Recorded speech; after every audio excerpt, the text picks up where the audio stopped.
Kaya ayaw ko sila isama sa tindahan eh. Ganyan ang ginagawa nila. Hilig nilang makipag-away. Lalo na tong nauna. Yan.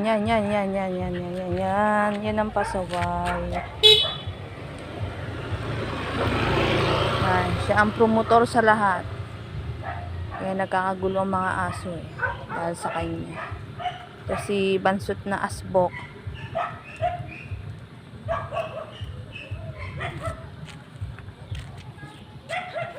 Yan, sila yung mga tropang sugod.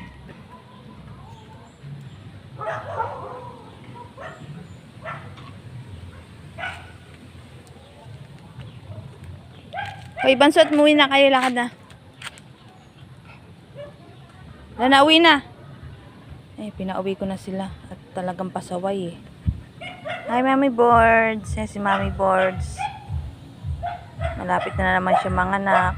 Ayan. Paparami na naman siya ng lahi.